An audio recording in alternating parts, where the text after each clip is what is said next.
ایک لڑکی اتنا کچھ کیسے کر سکتی ہے؟ جو چیز آپ کو ریپرزینٹ کرتی ہے وہ آپ کا ملک ہوتا ہے. رشتے والوں کے فون آنا واپس کہ یہ والی نہیں, جو دوسری والی آئی تھی وہ دکھا دو. لڑکی جائے گی لڑکے والوں کے سامنے, وہ پھر اس کو ایسے دیکھیں گے جیسے وہ کوئی جانور پسند کرنے آئے ہوئے ہیں. ایج گزر گئی ہے, بال سفید ہو رہے ہیں. شادی از ناٹ دا اینڈ گول. آج میرے سارے بہت ہی امیزنگ پرسنالٹی ہیں, اور میں تو ان کی فین ہو ہی چکی ہوں آلریڈی. مجھے یقین ہے کہ جب آپ بھی ان کے فین ہو جائیں گے. اچھا, میں نے بہت سارے لوگوں کا کیا ہے جو کہ بہت بڑی پرسنالٹیز بھی تھے اور ان کا تعلق کسی نہ کسی طرح سے ٹی وی سے بھی ہے, لیکن کچھ ایسے انسنگ ہیروز ہوتے ہیں جن کو انٹروڈیوس کرنا بہت ضروری ہوتا ہے اور یہ بتانا ہوتا ہے کہ وہ نہ جانے آپ کو پتہ بھی نہیں ہوتا کتنی جگہوں پہ جو پاکستان کا پرچم ہے وہ لے کر جاتے ہیں, پاکستان کی نمائندگی کرتے ہیں, اپنے ملک کا نام روشن کر رہے ہوتے ہیں اور آپ کو پتہ بھی نہیں ہوتا. یہ جس لڑکی کی, اس خوبصورت لڑکی کی میں بات کر رہی ہوں, یہ ان میں سے ایک ہے. اس کا نام ہے ثنا عارف, اور یہ پاکستان کی ایسی ایک انسنگ ہیروئن ہے, میں یہ کہہ سکتی ہوں. مجھے اس کی سب سے جو خوبصورت بات لگی وہ یہ کہ میں نے جتنی اس کی پکچرز دیکھی فیس بک پروفائل میں دیکھ رہی تھی, جہاں جہاں یہ گئی ہیں انہوں نے پاکستانی پرچم تھامے رکھا ہے اور ہمیشہ جو ہمارا فلیگ ہے اس کی عزت جو ہے اس میں اضافہ کیا ہے, پاکستان کا نام روشن کیا. السلام علیکم ثنا, کیسی ہیں آپ؟ وعلیکم السلام, میں اللہ کا شکر ٹھیک ٹھاک. آپ کیسی ہیں؟ میں ٹھیک ہوں, اللہ کا شکر ہے. اچھا ثنا, آپ کے بارے میں تھوڑا سا اپنے ویورز کو یہ بھی بتا دوں کہ ثنا جو ہے نا وہ سپر ویمن نہیں میں کہوں گی ان کو, یہ سپر ہیومن بینگ ہے. ایک تو ایجوکیشن تو ہے ہی ماشاء اللہ سے, مڈل ایسٹ میں چھائی ہوئی ہیں, H&M میں اس وقت ہیں یہ, یا پریویسلی تھی, ابھی اسپورٹس برانڈز جتنے بھی ہیں جی. وہاں پہ کام کر رہی ہیں. لیکن ان کی ہابیز اگر میں آپ کو بتاؤں, وہ سن کے میں تو پریشان ہو گئی. میں نے کہا کہ ایک لڑکی اتنا کچھ کیسے کر سکتی ہے. سائیکلسٹ ہیں, چلیں سائیکل چلانا تو کوئی بڑی بات نہیں, آپ لوگ کہیں گے آبسٹیکل کورس, رننگ وہ بھی یہ کر لیتی ہیں, ایبسٹریکٹ پینٹنگ, مطلب آرٹسٹ بھی چھپا ہوا ہے اندر, اسپورٹس پرسن تو ہے ہی ہے. اور پھر ماؤنٹ کلائمبنگ, کتنی لڑکیاں ایسی ہیں جنہوں نے کبھی یہ خواب بھی دیکھا ہو کہ ہم پہاڑوں پہ چڑھ سکتے ہیں, پر یہ لڑکی جا کے چڑھی ہے. اس کے علاوہ ایڈونچر اسپورٹس اور بہت ساری چیزوں میں یہ اپنا نام بنا چکی ہیں اور پاکستان کا نام بنا رہی ہیں. میں تو سب سے پہلے یہ کہوں گی. تو ثنا, یہ وہ تمام چیزیں ہیں, لڑکیوں سوچتی نہیں ہے اس طرف, تو آتی نہیں ہے, وہ ڈال سے نکلتی ہیں. تو پھر ایجوکیشن میں بھی صرف ان کو ہوتا ہے کہ ڈاکٹر بن جائیں, جیسے کہ آپ نے بھی F S C pre medical کیا تھا. تو یہ بچپن سے یہ شوق تھے یا بعد میں گریجولی یہ ساری ہابیز ڈیولپ ہوتی گئی؟ شوق تو آئی تھنک مجھے بچپن سے تھا, مگر کبھی ایسا موقع ملا نہیں تھا, کیونکہ ایک ٹائم پہ ہم لوگ جب پاکستان ہم لوگ کر گئے تھے, تو اس کے بعد I was more interested in video games. گھر میں وہ کھیلتے تھے, ڈالز میں اتنا نہیں تھا, مگر آؤٹ ڈور ایکٹیویٹیز میں کافی میرا انٹرسٹ تھا, اسپورٹس میں تھا. I used to watch a lot of shows اور ایڈونچر اسپورٹس. پھر اس کے بعد slowly gradually اس کے بارے میں پڑھتی تھی, دیکھتی تھی, and I used to watch TVs اور shows ان کے بارے میں. تو بس gradually it started developing, اور میرا دھیان زیادہ اس سائڈ پہ تھا. I just wanted to do something different. I wanted to be like, there was a lot going on which I wanted to do. اور پھر الحمدللہ وقت کے ساتھ ساتھ پیرنٹس کو کنونس کیا, I proved myself. پھر اس کے بعد الحمدللہ like I knew کہ this is what I want to do. اچھا, ماؤنٹین کلائمبنگ کے اپنے کچھ ایکسپیرینسز شیئر کریں, کیونکہ اس میں تو بہت سارے دن آپ کو چڑھنا ہوتا ہے اور پھر آپ کے پاس وہ ساری فیسلٹیز بھی نہیں ہوتی. کیسا وہ ایکسپیرینس رہا, کتنا مشکل تھا وہ ایکسپیرینس, اور آگے اس بارے میں کیا پلانز ہیں؟ کچھ K2 اور ماؤنٹ ایوریسٹ یہ بھی کچھ چڑھنے کا ارادہ ہے؟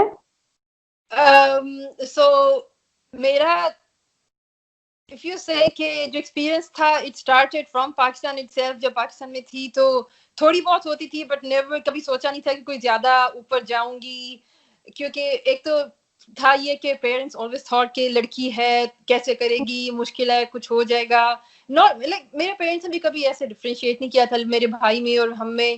تو اس کے بعد جب انہوں نے دیکھا کہ اس کو شوق ہے, جیسے I did Mount Everest base camp, وہاں سے I started. So in 2017 actually I started in 2015. تب سے میں نے اپنے پیرنٹس سے اجازت لینا شروع کی, وہ نہیں مانے. 2 years it took me to convince them. پھر 2017 میں finally I did base camp of Mount Everest. پھر اس کے بعد عمان میں آئی ڈیڈ فیو ماؤنٹینز. پھر اس کے بعد بس وہاں سے یہ ڈیولپ ہوا شوق. مشکل تھا, ایوریسٹ مشکل تھا, عمان میں جو میں نے کیا تھا وہ مشکل تھا کیونکہ ٹھنڈ ہوتی ہے, بالکل پہلے ایکسپیرینس نہیں ہوتا ہے, اور اکیلے اگر کر رہے ہیں, گروپ کے ساتھ کر رہے ہوتے ہیں مگر you don't know people you are climbing with, اور بہت سی مشکلات ہوتی ہیں چڑھتے ہوئے اترتے ہوئے, but it's all worth it. یعنی جب آپ کرتے ہیں اس کے بعد یو ریئلی فیل کہ you have done something, so there is a feeling of accomplishment. اس کو دیکھ کے it's a very different feeling کہ mountain climb کرنا, it's a different feeling. اچھا سنا, آپ کی ایجوکیشن پاکستان سے ہے, لائک آپ نے سے پڑھا, لائک میں بھی وہاں کی اسٹوڈنٹ رہی ہوں, تو we share some same feelings for LCWU, اور اس کے علاوہ پنجاب یونیورسٹی سے آپ نے پڑھا. پاکستان کیسے چھوڑا, کب چھوڑا اور کیوں چھوڑا, یہ میں جاننا چاہ رہی ہوں. تو I was born in Kuwait, میں پیدا ہی مڈل ایسٹ میں ہوئی تھی. پھر I was here for a while. پھر جب عراق کویت کی جنگ ہوئی تھی تو اس کے بعد ہم لوگ پاکستان واپس آ گئے تھے. تو میرے my father he stayed here. پھر میں وہاں پہ basically I was there to finish my studies, کہ اپنی پڑھائی ختم کروں. پھر اس کے بعد I wanted to come back here and work, کیونکہ یہاں پہ میری فیملی یہاں پہ تھی, دوست بھی تھے یہاں پہ. دوست تو خیر پاکستان میں بھی تھے, میرے بہت close friends they are from Pakistan. تو واپس آنے کی وجہ یہی تھی کہ میں یہیں سے وہاں پہ واپس گئی تھی, تو میرا شروع سے مائنڈ تھا کہ میں نے واپس آ کے یہاں پہ کام کرنا ہے. اور اس کے علاوہ یہ بھی تھا کہ وہاں پہ لڑکیوں کے لیے جو اپرچونیٹیز تھیں اس ٹائم پہ اتنی زیادہ نہیں تھیں. جس طرح کی sports I wanted to do, مجھے پتا تھا کہ اتنی آزادی نہیں ہے وہاں پہ, کہ وہاں پہ اتنے موقع نہیں ملیں گے کہ you can do it over there. But یہاں پہ it was much easier for me to do these things, so that's why میں نے سوچا it's better to come here and then do what I want to do. اچھا, یہ تو میں آپ سے پوچھوں گی کہ آپ کے فادر کتنے سپورٹو رہے آپ کے ان ہابیز کو لے کر, آپ کی مدر کتنی سپورٹو رہی, لیکن اس سے پہلے جو آپ کے بارے میں سنا ڈفرنٹ چیز ہے جو کہ شاید ہر پاکستانی میں ہونی چاہیے, لیکن انفارچونیٹلی جو پاکستانی ہیں, اوورسیز پاکستانی, اگر میں ان کی بات کروں تو جب وہ پاکستان سے چلے جاتے ہیں تو وہ اس طرح سے ایک رشتہ مینٹین نہیں کرتے, یا اس طرح سے شاید پاکستان کو ریپرزینٹ نہیں کر رہے ہوتے. میں نے جیسے آپ میں جذبہ دیکھا ہے, ہر جگہ پاکستانی پرچم ساتھ, ہر جگہ میں تو آپ کو سنا پاکستانی کہہ سکتی ہوں. یہ پیشن کیسے جنریٹ ہوا ہے؟ یقیناً آپ کی فیملی کا بھی اس میں رول ہوگا کہ ہر جگہ آپ نے دکھایا کہ میں پاکستانی ہوں, آپ نے جو اپنی پہچان تھی اس کو نہیں چھپایا. I am very patriotic. یعنی میں بے شک پاکستان میں پیدا نہیں ہوئی تھی, میں اتنے سال وہاں پہ نہیں رہی, but I think it is بہت امپورٹنٹ ہے کہ آپ یہ نہ بھولیں کہ آپ کہاں سے ہیں. آپ کے پاس نیشنلٹی کہیں کی بھی ہو سکتی ہے, پاسپورٹ کہیں کا بھی ہو سکتا ہے, بٹ جو چیز آپ کو ریپرزینٹ کرتی ہے وہ آپ کا ملک ہوتا ہے. تو میرے خیال میں one shouldn't forget کہ how important your roots are. بس یہی ہے, ہماری فیملی میں شروع سے تھا سب اس چیز کو کافی ہم لوگ کرتے تھے کہ پاکستانی ہیں جہاں مرضی چلے جائیں گے. ایون اگر یہاں پہ بھی کوئی اگر نہیں پہچانتا کہ کہاں کی ہے, کوئی دوسرے ملک کی بتاتے ہیں, تو I proudly say کہ I'm from Pakistan. So I think it's a patriotism. اور ایک بار اگر ملک سے باہر جاؤ تو دین تب آپ کو پتا لگتا ہے کہ کتنا امپورٹنٹ ہوتا ہے آپ کا اپنا ملک آپ کے لیے. تو جہاں مرضی رہیں اس سے فرق نہیں پڑتا. I think جو لوگ جن کو شرم آتی ہے بتاتے ہوئے کہ وہ کہاں سے ہیں, اسپیشلی جیسے آپ نے خود کہا بھی کہ پاکستان میں اکثر لوگ ہوتے ہیں جو باہر چلے جائیں تو وہ کہتے ہیں کہ وہ بھول جاتے ہیں کہ Pakistan they not from Pakistan, یعنی وہ جہاں کے ہوتے ہیں وہاں کا بتاتے ہیں. I think this kind of shows کہ inferiority complex آپ میں کتنا ہے and you are not proud of what you actually are. So میرے خیال میں آپ لوگوں کو ہم لوگوں کو we should be proud کہ where we are from, کیونکہ پاکستانی ہونا is really something to be proud of. یعنی I think this is all I can say. میرے پاس پاکستانی شرٹ بھی ہیں, لائک ہمارے آفس میں اگر کبھی نیشنل ڈے ہوتا ہے لوگ جرسیز پہنتے ہیں فٹ بال ٹیمز کی, یہاں کی وہاں کی. I wear my Pakistani t-shirt over there. So you know لوگ بھی اپریشیٹ کرتے ہیں کہ I work in a multicultural environment جہاں پہ میرے ساتھ 85 different nationalities کام کر رہی ہیں. When they see کہ okay she's from Pakistan, وہ پاکستان کے لوگوں سے زیادہ نہیں ملے ہوتے, تو ان کو بھی خوشی ہوتی ہے مل کے کہ اچھا پاکستانی ایسے ہوتے ہیں. So I think one should be proud of where they are from, no matter which country they are from. کیا میسج دو گی جن کو یہ لگتا ہے, جن پاکستانیوں کی میں بات کر رہی ہوں کہ جب وہ باہر چلے جاتے ہیں کہیں پہ بھی ہوتے ہیں, ان کو یہ لگتا ہے کہ سارے مسئلے ساری دنیا میں کہیں نہیں ہے، صرف پاکستان میں ہے، ہمارے ہی پالیٹیشینس بھی سارے کرپٹ ہیں، ہمارے لوگ بھی اچھے نہیں ہیں، ہمارے لوگوں میں پیشنس نہیں ہے. ان کو کیا میسج دو گی؟ آپ کو بھی یقیناً پتہ ہی ہوگا کہ اچھائی اور برائی ہر جگہ ہوتی ہے، لیکن آپ کو بھی یقیناً انکاؤنٹر ہوتا ہوگا ایسے لوگوں سے جو کہتے ہوں گے وہ آپ کی کنٹری میں تو یہ ہو رہا ہے، آپ کی کنٹری میں تو وہ ہو رہا ہے. آپ اس کو کیسے ٹیکل کرتی ہیں؟ تو آئی تھنک یہ کیونکہ ہم پاکستان کے ہیں تو اس لیے ہمیں پاکستان کی نیوز زیادہ پتہ ہے. اگر آپ کسی اور ملک کے لوگوں سے ملیں گے they all have the same issues. ان کے پولیٹیشینس کے ایشوز ہیں، ان کے کنٹری میں ایشوز ہیں. ہاں زیادہ کم تو ہر جگہ پہ ہیں، لیکن میں نے ابھی تک ایسا کوئی ملک نہیں دیکھا جس میں ایسے لوگوں سے نہیں ملی جو بولیں کہ ہاں ہمارے ملک میں کوئی ایشوز نہیں ہے. اور اگر آپ کبھی بات کریں عرب سے بات کریں، آپ برٹش لوگوں سے بات کریں، تو مور اور لیس ان کے کلچر میں جتنے بھی ایشوز ہیں بے شک لوگوں سے ریلیٹڈ ہوں، پولیٹیشین سے ریلیٹڈ ہوں، گورنمنٹ سے ریلیٹڈ ہوں، پولیٹیشین سے ریلیٹڈ ہوں، they are very much similar. So of course ہم لوگ ابھی we are an under developed country, we are still developing, we have a long way to go. So issues تو آئیں گے وہاں پہ، بٹ اس کا مطلب یہ نہیں ہے کہ یو آر کہ آپ کو شرمندگی ہو یہ بتاتے ہوئے کہ آپ کہاں سے ہیں. اگر لیکن آپ آپ نے بتائیں اور کیا کہ انفیریورٹی کمپلیکس جو ہے کہ آپ کیا ہیں اس کے اوپر جب آپ کو ہوتا ہے تو پھر آپ چاہے بہترین نیشن سے بھی آپ کا تعلق ہو تو آپ جب دوسری کنٹری میں جائیں گے تو ان کے سامنے اپنی شناخت کو اون کرتے ہوئے آپ کو شرمندگی ہوگی. اینی وے موونگ آن سنام، اب جب ہمارا جہاں سے تعلق بنا ہم ایک لڑکیوں کی بحث چھڑی کہ جی اور آپ نے اگر 30 کراس کر لیا ہے، اگر آپ ایک ایج بریکٹ میں آ گئے مخصوص تو بس سمجھیں کہ اگر آپ کی شادی نہیں ہوئی تو اب آگے نہیں ہوگی. آپ نے بھی فیس کیے ایسی باتیں، ایسے تانے، کچھ اپنے ایکسپیرینس، کچھ انسینسٹیو ریمارکس آپ شیئر کرنا چاہیں گی جو آپ نے اپنوں سے یا پرایوں سے سنے، یا پھر کچھ وہ جو رشتے والی آنٹیاں ہوتی ہیں ان کی کچھ ریمارکس ویورز کو بتانا چاہیں گی کہ کیا ہو کیا رہا ہے یہ؟ اچھا، تو سب سے پہلے تو الحمدللہ I never had to face any رشتے والی آنٹی. میں نے اپنے پیرنٹس کو شروع سے بتایا تھا بیکاز میں نے دیکھا دوستوں کو، اپنے کزنس کو یہ کرتے ہوئے کہ لوگوں کے سامنے جانا، پھر کمنٹ سننا ان کے آگے سے، رشتے والوں کے فون آنا واپس کہ یہ والی نہیں جو دوسری والی آئی تھی وہ دکھا دو. سو شروع سے ہی I never like this whole یہ جو پورا سیٹ اپ ہے کہ لڑکی جائے گی لڑکے والوں کے سامنے، وہ پھر اس کو ایسے دیکھیں گے جیسے وہ کوئی جانور پسند کرنے آئے ہوئے ہیں. سو الحمدللہ my parents they were totally okay with it. انہوں نے یہی کہا کہ یہ ایسا تو ہوتا ہے لیکن اگر تمہیں نہیں کرنا تو مت کرو. سو ایسا کبھی نہیں الحمدللہ میرے ساتھ ہوا کہ مجھے کسی کے سامنے جانا پڑے. Maybe this is one of the reasons کہ کئی لوگوں نے کہا کہ ہاں شادی میں ڈیلے ہے کیونکہ یہ ایسا کرنا نہیں چاہتی ہے. مگر فار می آئی تھنک آپ اس کمنٹ سے بھی پتہ لگ، جو میری پوسٹ تھی اس سے بھی پتہ لگا ہوگا، مگر I don't میں یہ نہیں کہتی کہ سنگل رہنا چاہیے بندے کو، but I think it should be preference. آپ چاہیں شادی کریں، آپ نہ چاہیں تو مت کریں. شادی از ناٹ دا اینڈ گول. آپ لوگوں کی زندگی اس کے ارد گرد نہیں گھومنی چاہیے کہ شادی ہوگی تو سکسیس ہے، بچہ ہوگا تو سکسیس ہے. سنگل رہ کے بہت you can achieve a lot. There are a lot of things جو میرڈ لوگوں کے لیے اچھی ہیں. There are a lot of things جو سنگل لوگوں کے لیے اچھی ہیں. تو I think marriage is good, but میرے لیے I think I'm very happy being single. And I think ایسے کمنٹس مجھے ملتے تھے بہت، اور ابھی بھی ملتے ہیں کہ ایج گزر گئی ہے، بال سفید ہو رہے ہیں، ماں باپ گھر والے نہیں ہوں گے تو کیا ہوگا تمہارا. آئی تھنک کہیں پہ یہ پوائنٹ صحیح ہوتا ہے کہ اگر ایک لڑکی اپنے آپ کو اتنا زیادہ نہیں کیا کہ وہ اکیلی رہ سکے یا کما سکے یا اتنی اسٹرانگ ہو سکے تو in that case this matters.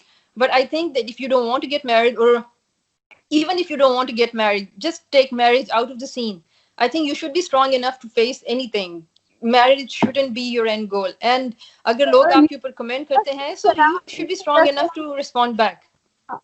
For you, I must say, age is just a number. You are looking like 26, but you are 36 right now. Mashallah. Yes. Okay. Going to be 37 in 3 months. Okay, happy birthday in advance. Anyway, اچھا نا یہاں پہ جو تھوڑی سی بھی vocal ہوتی ہیں لڑکیاں یا بولڈ ہوتی ہیں، آپ تو ان سے بھی زیادہ، آپ تو پہاڑوں پہ چڑھ رہی ہیں اور رہی ہیں اور لوگوں کو ایکسرسائز کرا رہی ہیں, ورک آؤٹ کر رہی ہیں. ایک پکچر میں نے آپ کو دیکھا, آپ نے سائیکل اٹھائی ہوئی ہے. اتنی گٹسی لڑکی آپ نے کبھی سنا؟ کیونکہ ایسا کہہ دیتے ہیں سینسٹیو چیزیں, انسینسٹیو, کہ اتنی گٹسی لڑکی سے کون شادی کرے گا, ایسا کبھی آپ نے سنا یا آپ نے کبھی فیس کیا؟ ہاں مطلب سننا تو موسٹلی مذاق میں یہ ہے کہ ایسی لڑکی سے کون کرے گا جس کو جم جانے کا شوق ہے, لڑکیوں والی عادتیں نہیں ہیں اس میں. مگر آئی تھنک ایک فائدہ مجھے یہاں پہ رہنے کا یہ ہے کہ جن لوگوں کے ساتھ جو میرے یہاں پہ دوست ہیں, جن کے ساتھ میں کام کرتی ہوں, جو میری فیملی ہے, دے آر ویری سپورٹیو. اور اگر میں شاید پاکستان میں ہوتی تو مجھے پتا ہے کہ وہاں پہ ایسے کمنٹ میں سن سکتی تھی, اور ابھی بھی مجھے اگر میں کہیں بھی کبھی کسی سے پاکستان میں ہو, اگر یہاں پہ جو لوگ پاکستانی ان سے بات ہو تو ان سے ایسے کمنٹس ملتے ہیں. لیکن جو میں نے جو دوست ہیں جو مختلف ملکوں سے ہیں, جو فیملی ہے, جو فرینڈس ہیں, ان سے الحمدللہ مجھے ایسا کبھی سننے کو نہیں ملا. مطلب یہ دے ڈو تھنک کہ اگر لڑکی اتنی اسٹرانگ ہے تو تھوڑا مشکل ہوتا ہے کسی کے ساتھ compatibility, but in the end again even they don't think کہ ہاں اگر compatibility ہی چاہیے. For them and for me being strong is more important than anything else. اچھا سنا, But ابھی no carry on. اوکے, ابھی کہاں کہ like I am happy being single, لیکن وائی, میں یہ نہیں کہہ رہی کہ شادی میں ان دنیا والوں میں سے نہیں ہوں کہ کیوں نہیں کر رہی یا ہونی چاہیے یا اتنی ایج بریکٹ میں ہونی چاہیے, بٹ وائی, پرابلم کیا ہے؟ ابھی موڈ نہیں ہے, ابھی کرنی نہیں ہے, یا ابھی وہ مسٹر رائٹ نہیں ملا, یا اس کی ریزنز ہوتی ہیں نا جب آپ نہیں کر رہے ہوتے, اس کے بہت سارے ریزنز ہوتے ہیں. اب بہت سارے لوگوں کے ایکسپیرینسز اچھے نہیں رہتے تو پھر وہ ایک ہی بار گیو اپ کر جاتے ہیں, وہ کہتے ہیں کہ شاید یہ چیز میرے لیے ہے ہی نہیں ہے. تو آپ کے کیس میں کیا ہے؟ میرے کیس میں ایسا کچھ نہیں ہے کہ مجھے I'm waiting for Mr. Right or anything. I don't think there is anything like Mr. Right. You click with someone, you don't click with someone. But I think for میرے خیال میں شادی اگر آپ کرو تو شادی is a big commitment. میں بہت کچھ چاہتی ہوں زندگی میں کرنا اپنی, میں نے بہت کچھ کیا الحمدللہ, and there is a lot which I still want to achieve. And I think شادی کہیں نہ کہیں پہ it kind of restricts you. بہت کچھ ایسا ہوتا ہے کہ جو آپ نہیں کر سکتے. I know ہر چیز کے دو سائڈز ہوتی ہیں, اگر ایسے بندے سے ہو, انسان سے ہو جائے جس سے supportive who, you can do it. But I think alhamdulillah I think I'm doing okay so far. یعنی مجھے ایموشنل ڈپینڈنسی کے لیے ایسا کچھ نہیں ہے کہ کوئی ہونا چاہیے اور کوئی ریسٹرکشن ہونی چاہیے. So maybe at some point I would, لیکن ابھی I think I'm alhamdulillah okay without it. چلیں سنا, آپ سے اور اس سے پہلے میں نے نتاشا سے بھی بات کی تھی. آپ لوگوں سے بات کرنے کا میرا مقصد ہی یہ ہے تاکہ ہم لوگوں کو بتا سکیں کہ جب آپ 30 کراس کر جاتے ہیں اس کے بعد بھی جو لڑکیاں ہوتی ہیں وہ لڑکیاں ہی رہتی ہیں, ان کے وہی ایموشنز ہوتے ہیں, وہی خواب ہوتے ہیں, دے آر ایز نارمل جتنی بلو 30 ہوتی ہیں. اور ایج بریکٹ کراس کرنے سے 30 کراس کرنے سے کچھ بھی چینج نہیں آتا, اور یہ سوچ ہمارے لوگوں میں لانا بڑا ضروری ہے. اور یہ اسی وقت آئے ہم اس کے اوپر کھل کے بات کریں گے, کیونکہ اس کے اوپر ہم لوگ اپنے ڈرائنگ رومز میں تو بیٹھ کے بات کرتے ہیں کہ یار 30 آپ نے کیوں ایج بریکٹس بنائے, لیکن ہم کھل کر بات نہیں کرتے. ابھی آپ ہیں, نتاشا ہے, میں نے کی, اور بہت ساری لڑکیوں نے بات کی ہے. تو آئی ہوپ کہ اس سے تھوڑی سی کم از کم اگر کچھ لوگ بھی ان کی اوپینین اگر اس سے چینج ہوگی تو آئی تھنک ہمارا جو مقصد ہے وہ پورا ہو جائے گا. اینڈ میں کوئی آپ میسج دینا چاہیں اسپیشلی لڑکیوں کو, اور اسپیشلی ان لڑکیوں کو جن کے خواب بالکل آپ جیسے ہیں, and I am one of them. تو فرسٹ آف آل مجھے نہیں پتا کہ یہ ایج بریکٹ بنائی کس نے تھی. There is nothing as age کہ اس ایج میں شادی ہوگی تو ٹھیک ہے, اس ایج میں if you cross this age بس اب کوئی شادی نہیں کرے گا. And what I want to say, tell people especially girls is شادی is not the end goal. شادی ہوگی قسمت میں ہوگی, نہیں ہوگی تو اللہ نے آپ کو اس لیے نہیں بنایا کہ آپ شادی کرو. اللہ نے آپ کو اور بہت سے کام کرنے کے لیے بنایا ہے. اینڈ ٹیک شادی out of the picture, just make yourself strong to survive. آپ کے لیے آپ کی family should matter first, your parents should matter first. I know کہ comments میں I have seen کہ how some girls they are going through so much, لیکن اگر آپ اسٹرانگ ہو گے, آپ کے پیرنٹس آپ کو دیکھ کے خوش ہوں گے. you should be ready to face any kind of situation. اگر آپ کے ڈریمز ہیں, go ahead, try to achieve them. There would be restrictions, بہت سی restrictions ہوں گی, بہت سے hurdles ہوں گے, but what for me, میں نماز کے بعد دعا بہت کرتی تھی کہ مجھے ماؤنٹ ایوریسٹ پہ جانا ہے. میں ابھی بھی بہت چیزیں, میں نماز میں بہت دعا کرتی ہوں ان چیزوں کے لیے. I think that also matters a lot. Pray for it, ask for it and work for it. یہ صرف words نہیں ہے. If you work for it, trust me, you would be able to do it. I never knew کہ میری اس ایک post سے اتنا فرق پڑے گا. میں نے ویسے ہی بیٹھے بیٹھے میں نے وہ پوسٹ لکھ دی تھی, لیکن اس کے بعد اس کا جو افیکٹ ہے, it's making me, I'm so overwhelmed with the response I got. So I just want to say کہ think about yourself, don't think what people will. لوگ جو بات کریں گے, لوگ تو بات کریں گے, آج کریں گے کل نہیں کریں گے. think about yourself, you only live once, that's it. اچھا سنا, ایک اور بات ابھی, چونکہ اب آپ سے بات ہو ہی رہی ہے اینڈ میں, یہ جو آپ نے بات بولی نا کہ میں دعا کرتی تھی نماز کے بعد یہ وہ, اب ایک یہ بھی بہت بڑا مسئلہ ہے, ہم اسٹگماز جو بناتے ہیں, جو ٹیبوز ہیں, کہ جو شاید ماؤنٹین کلائمبنگ کا جس کو شوق ہوگا وہ شاید ریلیجیس نہیں ہوگی, یا جس کو ورک آؤٹ کرنے کا شوق ہوگا وہ ریلیجیس نہیں ہوگی. یہ بھی ایک بہت بڑا مسئلہ ہے ہماری سوسائٹی کا, کہ ہم سرٹیفکیٹ بہت جلدی دے دیتے ہیں کسی کو بھی نیک اور برا ہونے کا. ہم لوگ سرٹیفکیٹ دیتے ہیں, ہم جج کرتے ہیں بہت زیادہ. میں جب ماؤنٹ ایوریسٹ پہ تھی, یعنی when we were climbing towards base camp, I doubt I missed any prayer. جہاں پہ جگہ ہوتی تھی یہاں پہ بھی باہر جاتی ہوں, جہاں پہ بھی جگہ ہوتی ہے I pray. Being a mountain climber or going out with your friends یا جم جانا سے مطلب یہ نہیں ہوتا ہے کہ you are not religious. These are completely two different things, and آپ کو پتا ہونا چاہیے کہ دونوں چیزیں آپ کو کس طرح ساتھ میں لے کے چلنی چاہیے. I'm very strong believer of God, and I also believe کہ you should pray and you should work towards what you want to achieve. لوگ تو جج کریں گے آپ کو, so I just want to say کہ don't think what people say. آپ یہ سوچیں گے لوگ کیا کہہ رہے ہیں, آپ اپنی زندگی میں کبھی کچھ نہیں کر سکیں گے. بالکل. تھینک یو سو مچ سنا, بہت اچھا لگا مجھے آپ سے بات کر کے, اور آئی ہوپ کہ ہم ان فیوچر بھی مختلف ٹاپکس پہ ہم انٹریکٹ کر سکیں, بات کر سکیں. ماشاء اللہ سے you are such an inspiration for all of us, especially میں نے پہلے ہی بتا دیا کہ جو مجھے بیسٹ چیز لگی آپ کی, the way you are representing our country. Thank you so much. Thank you so much Neelam, it's nice talking to you. Take care. Thank you, you too.